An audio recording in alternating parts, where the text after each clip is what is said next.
you. My colleagues in the judiciary, starting from the Supreme Court, the appellate courts, as well as the trial courts. I will not enumerate them anymore because Ms. Pico has so well enumerated them in accordance with the seniority of our members of the Supreme Court as well as our officials. You have definitely learned of the hierarchy in the Supreme Court as well as the other courts. We said, Ms. Pico, that there are three institutions in the Philippines and in the world that cannot be completely democratized. Well, the church, what the Pope says, goes down the line. The military, from the generals down to the privates.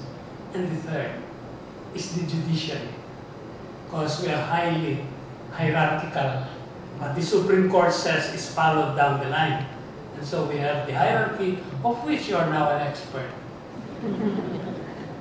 And so I greet all of you, particularly your colleagues. I see that most of them are ladies. It's nothing unusual really, because in the judiciary, which used to be a male enclave, we now have our support staff in the Supreme Court, the Court of Appeals, the trial courts. Majority are ladies.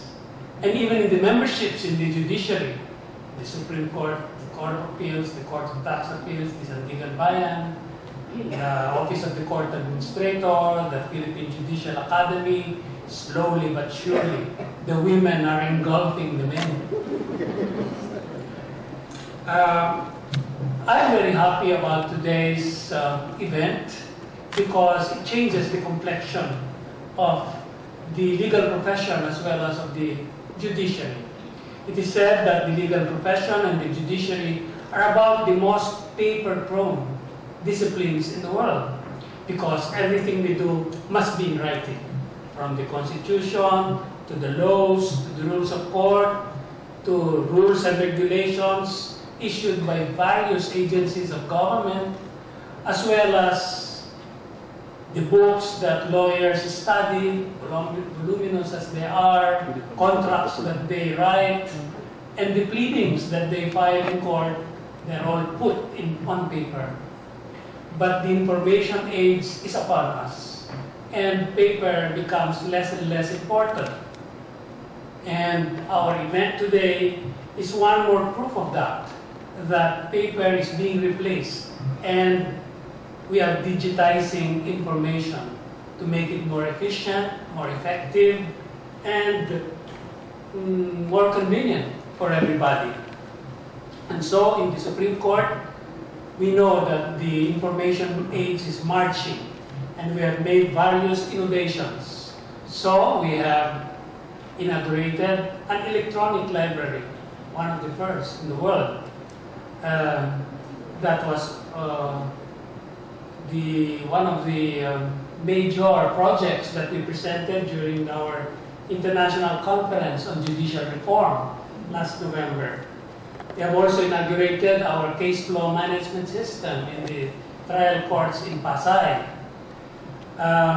We have completely computerized the Panganiban, so much so that all pleadings filed in the Panganiban are now digitized and are accessible through the internet.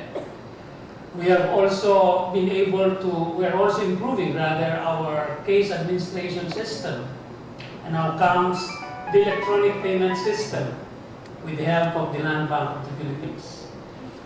All of this will be put together slowly, and within our age and time, within our generation, we hope to have our paperless courts in the Philippines, because we have pioneered already in them. We know that they are possible. We'd like to thank, of course, the various agencies responsible for this. First is our Committee on Computerization in the Supreme Court, headed by Justice Artemio V. He is the computer geek in the Supreme Court. He might be wearing a barong today, nice black pants, but some of the time he also wears blue denims. as any computer geek would have. He's the chairman, as I said, of our computerization committee, and he's the most probably computer literate. We welcome that because he's also the youngest in the court. So he'll be staying in the court for at least 13 more years. He has had 5 years, and he'll be here in the normal course, unless some major event happens. Like, I'm not talking of a coup, I'm talking of a major change, like a possible change in our basic law. I said possible without making any judgment about it.